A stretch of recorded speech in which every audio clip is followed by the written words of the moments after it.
네, 안녕하십니까. 정책실장입니다.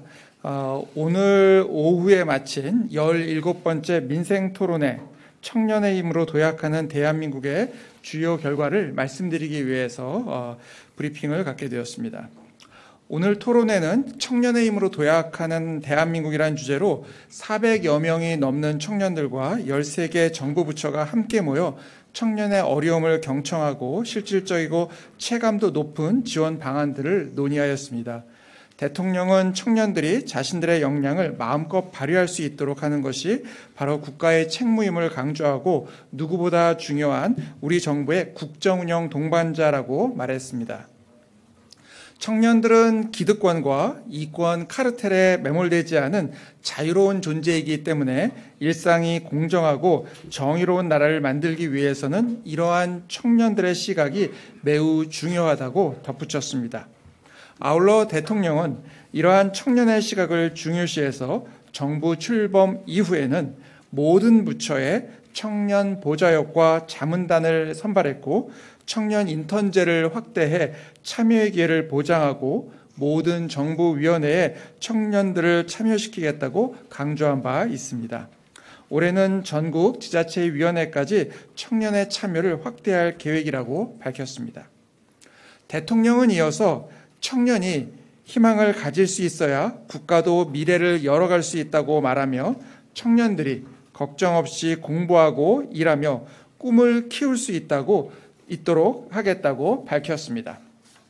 우선 경제적 여건 때문에 공부할 기회를 놓치는 청년이 없도록 국가 장학금 제도를 대폭 확대하겠다고 말했습니다.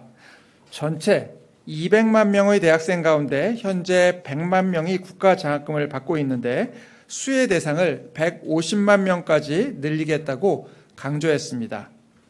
또한 학교 안팎의 일터에서 학비와 생활비를 벌 수 있도록 근로장학금을 대폭 확대하겠다고 밝히며 작년 12만 명에서 내년부터는 20만 명까지 확대하겠다고 강조했습니다. 또한 주거장학금을 신설하여 연간 240만 원까지 지원하겠다고 말했습니다. 대통령은 청년들이 미래를 위해 목돈을 모을 수 있는 기회도 늘리겠다고 밝혔습니다. 정부는 시중금리보다 높은 금리를 제공하는 청년 도약 계좌를 통해 청년들의 자산 형성을 지원해 왔으며 가입 기간이 5년인 청년 도약 계좌를 3년만 유지해도 지원토록 하여 청년들의 자금 활용도를 높이고 더 많은 청년에게 자산 형성의 기회를 제공하겠다고 강조했습니다. 이에 더하여 군에 복무했던 청년들도 청년 도약 계좌에 가입할 수 있도록 해 제대할 때 든든한 통장을 하나 갖고 나오도록 만들겠다고 약속했습니다. 대통령은 아울러 우리 청년들의 글로벌 역량을 확실하게 키워나겠다고 밝혔습니다. 네덜란드의 ASML 같은 반도체 기업은 직원들의 국적이 60여 개국이 넘는 정도인데 이처럼 청년 여러분이 살아갈 미래는 국경의 의미도 달라질 것이라고 하였습니다.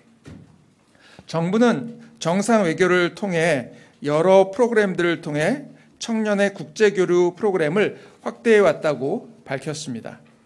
또한 세계 각국에서 경험을 쌓는 우리 청년들이 해외에서 안전하게 보호받을 수 있도록 재외국민 안전 시스템도 강화하겠다고 덧붙였습니다. 대통령은 청년들의 건강과 스포츠도 소홀함 없이 챙기겠다고 말했습니다. 지난 대선 과정에서 약속했던 생활체육시설 소득공제를 언급하며 수영장과 헬스장 시설 이용료에 대한 문화비 소득공제를 적용하겠다고 강조했습니다.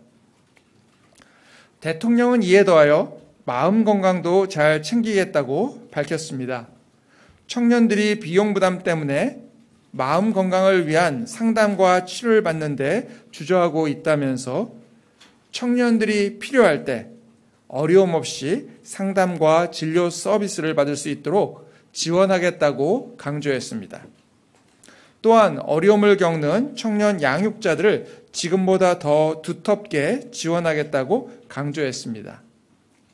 양육비 선지급제를 조속히 도입하여 부담을 덜어드리겠다고 말하면서 조직화되지 못한 약자들을 국가가 나서 직접 도울 것임을 약속했습니다. 대통령은 아울러 기업이 근로자에게 지급하는 출산지원금 전액을 비과세하여 기업의 부담을 덜어주고 또한 더 많은 근로자들에게 혜택이 돌아가도록 하겠다고 말했습니다. 대통령은 또한 청년들에게 마음껏 꿈을 꾸고 실패를 두려워하지 않고 도전할 수 있어야 대한민국이 더 크게 도약할 수 있다며 그런 나라를 만드는 것이 대통령의 책무라고 강조했습니다. 이어진 토론에서는 청년들이 자신의 경험과 의견을 제시하고 이에 대해 정부 관계자가 정책 방향과 추진 방안에 대해 답변하는 시간을 가졌습니다. 첫 번째 주제는 돈 걱정 없이 공부하고 싶어요 라는 주제였고요. 근로장학생 경험이 있는 대학생, 그리고 국가 장학금에 탈락한 구구간 다자녀 가정의 대학생은 고물가, 고금리 상황에서 학비 부담이 더욱 크게 느껴진다며 각각 근로장학금과 국가장학금 지원을 확대해 줄 것을 건의하였습니다. 또한 기숙사에 거주하는 학생은 현금 일시 납부만 허용되는 기숙사비 결제 방식의 부담을 호소하며 기숙사비 결제 방식 다양화와 월세 부담 완화를 위한 정부 지원을 건의하였습니다. 이와 관련하여 정부는 근로장학금 지원을 대폭 확대하여 최대 20만 명 규모로 확대해 나가고 더 많은 학생들이 국가장학금 지원을 받을 수 있도록 확대 방안을 검토해 나갈 것임을 답변하였습니다. 두 번째 주제는 한부모 가족의 양육비는 하늘의 별 따기라는 주제였고요.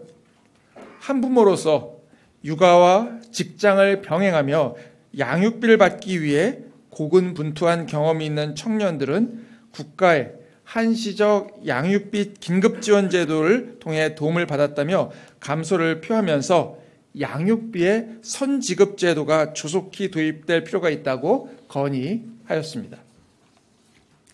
이와 관련하여 정부는 한시적 양육비 긴급지원을 확대하여 조속히 양육비 선지급제를 도입할 계획임을 밝혔습니다.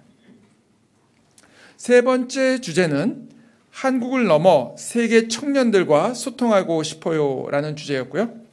해외여행 가운데 소매치기를 당해본 청년은 코로나19 완화로 많은 청년이 해외로 향하고 있는데 이에 따라 사건, 사고가 증가할 수 있다고 예상된다며 해외 안전 대책이 필요하다는 의견을 제시했습니다. 코이카 봉사단 활동을 했던 청년은 청년들의 해외 진출과 관련된 기회를 늘려달라고 건의했습니다.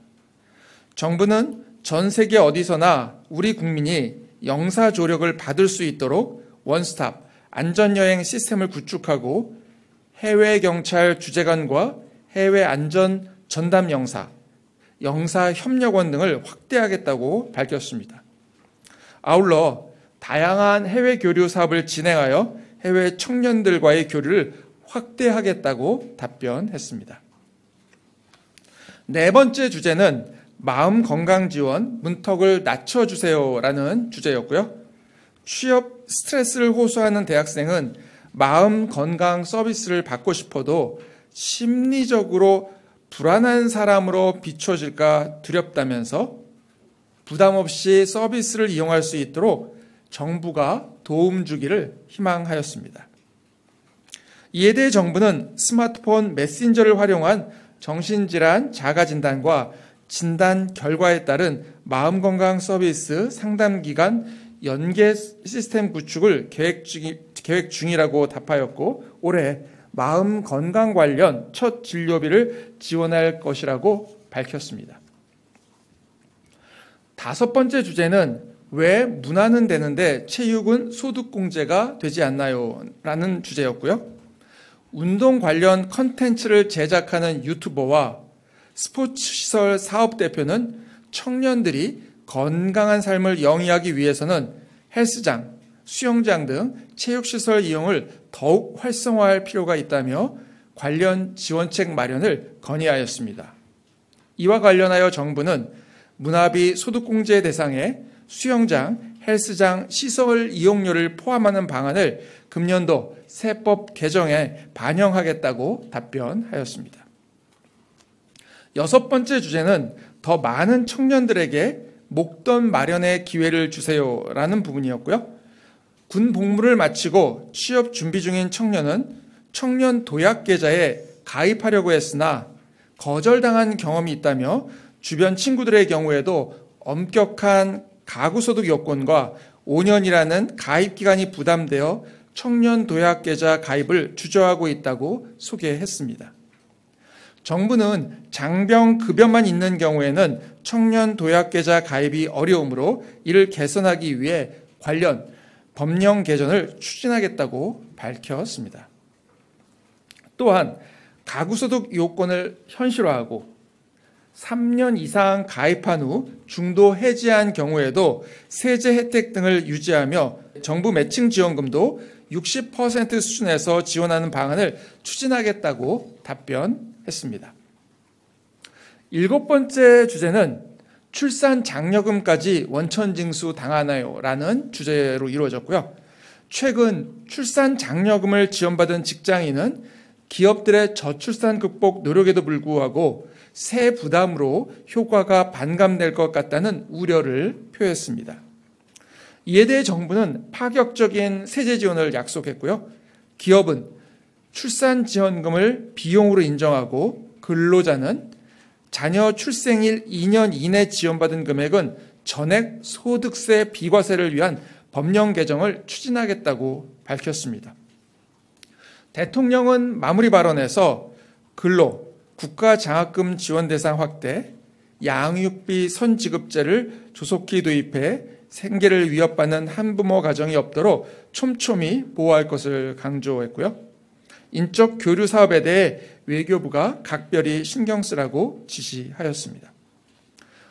또한 청년의 마음 건강을 지키고 문화와 체육시설의 세제 혜택을 늘리며 보다 많은 청년들이 청년 도약 계좌로 목돈을 마련할 수 있는 기회를 마련하고 저출산 해소를 위해 적극 동참할 수 있도록 세제 등 관련 제도 개선에 만전을 기할 것을 당부하였습니다. 마지막으로 청년의 목소리는 우리 사회가 직면한 문제를 해결하고 청년은 변화를 이끄는 가장 강한 동력임을 말했습니다.